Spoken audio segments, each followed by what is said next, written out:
Deux pays frères, une frontière fermée depuis des décennies et un ballon de football qui cristallise toute la rage, toute la fierté et toutes les blessures de deux nations entières. Quand l'Algérie affronte le Maroc, ce n'est jamais qu'un match. C'est une guerre froide qui s'invite sur la pelouse. C'est des millions de supporters qui revivent les traumatismes de l'histoire. C'est la politique qui prend le sport en otage.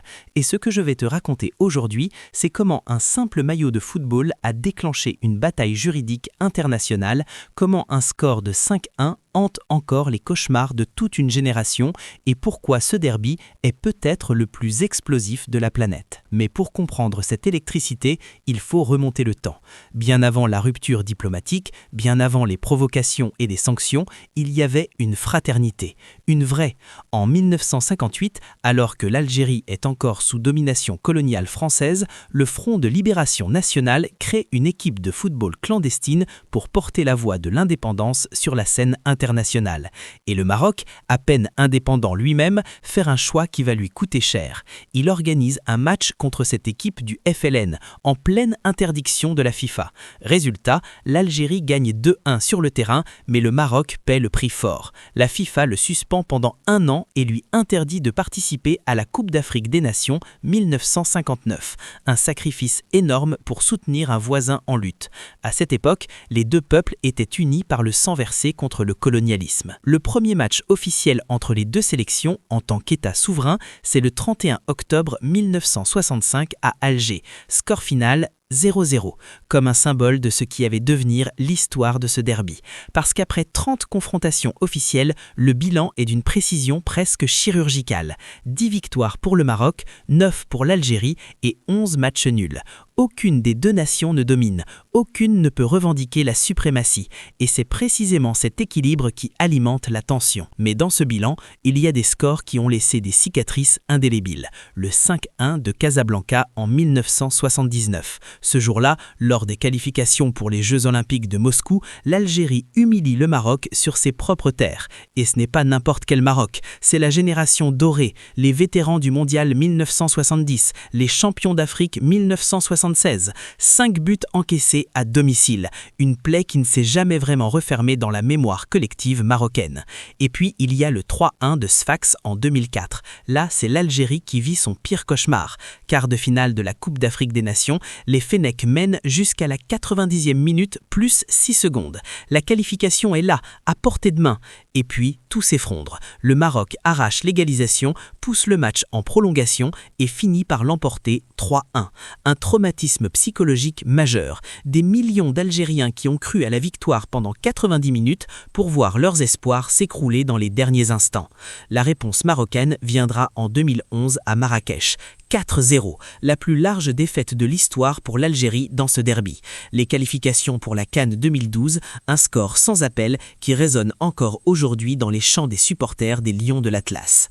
Ces scores ne sont pas que des chiffres, ce sont des armes rhétoriques, des munitions que chaque camp utilise pour humilier l'autre sur les réseaux sociaux, des souvenirs qui se transmettent de père en fils, des blessures que le temps n'efface pas. Mais la vraie rupture, celle qui a fait basculer ce derby dans une dimension juridique internationale, c'est l'affaire des maillots de 2024. Avril 2024, demi-finale de la Coupe de la Confédération de la CAF. L'USM Alger doit affronter la RS Berkane. Le club marocain débarque avec ses maillots qui arborent une carte du Maroc. Jusque-là, rien d'anormal. Sauf que cette carte inclut le Sahara occidental, un territoire dont la souveraineté est contestée au niveau international. L'Algérie, qui soutient le Front Polisario et l'indépendance du Sahara, voit rouge. Les douanes algériennes confisquent les maillots, refusent de les restituer. La CAF intervient, valide le maillot marocain, mais l'Algérie ne cède pas.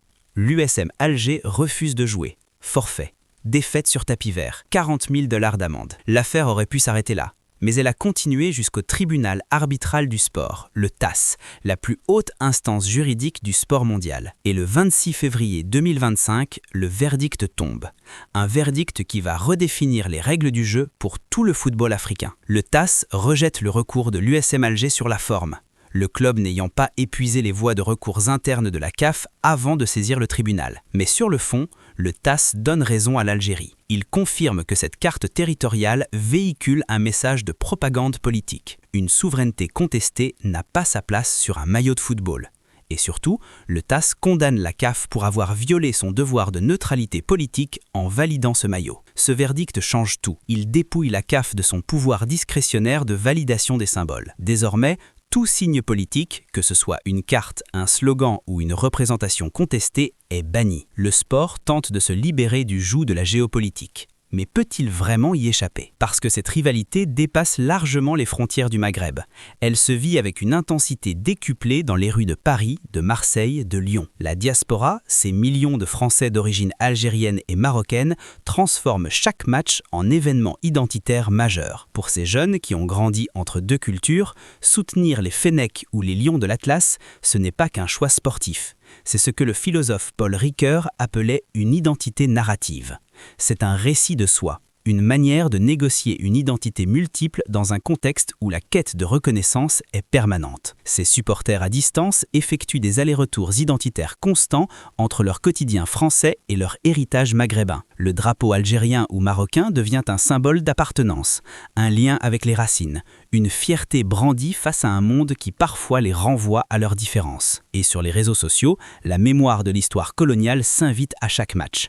Les traumatismes de la guerre d'Algérie, les blessures du passé, tout remonte à la surface. Chaque confrontation devient une commémoration, une revanche symbolique. Les pages Facebook et les comptes Twitter des équipes nationales deviennent des territoires de substitution, des espaces virtuels où se consolide l'appartenance à travers une grammaire partagée de chants, de drapeaux et de provocations. Et l'avenir? Le prochain choc majeur se jouera sur un terrain inattendu. Le football féminin. La CAN féminine 2026 s'ouvrira avec un Algérie-Maroc à Rabat, le premier test grandeur nature de la nouvelle doctrine de neutralité imposée par le TAS. Le Maroc, qui utilise l'accueil des grands événements sportifs comme un pilier de son soft power, recevra sa rivale dans un stade acquis à sa cause. L'Algérie tentera de bousculer la hiérarchie continentale en terrain hostile. Les enjeux sportifs et diplomatiques seront plus imbriqués que jamais. Ce derby Algérie-Maroc reste unique pour 3 raisons. D'abord, cet équilibre des forces quasi parfait qui refuse de désigner un leader historique. Ensuite, cette imbrication géopolitique totale où chaque détail technique, chaque symbole, chaque maillot est interprété sous le prisme du conflit frontalier. Et enfin, cette ferveur de la diaspora qui transforme chaque rencontre en enjeu d'identité globale bien au-delà des 90 minutes de jeu. Alors la question fondamentale demeure, le sport peut-il réussir là où la politique a échoué? Peut-il rapprocher 2 peuples que l'histoire a séparés? Ou est-il condamné à rester l'otage des tensions diplomatiques? Le verdict du TAS en 2025 semble indiquer que le droit sportif tente de libérer le jeu des chaînes de la géopolitique. Mais la passion des supporters, elle, reste inextricablement liée à l'histoire. Et tant que le conflit du Sahara ne sera pas résolu, tant que les frontières ne resteront pas fermées, tant que les blessures du passé continueront à saigner, chaque Algérie-Maroc sera bien plus qu'un match de football. Ce sera le miroir d'une fracture qui attend toujours d'être réparée.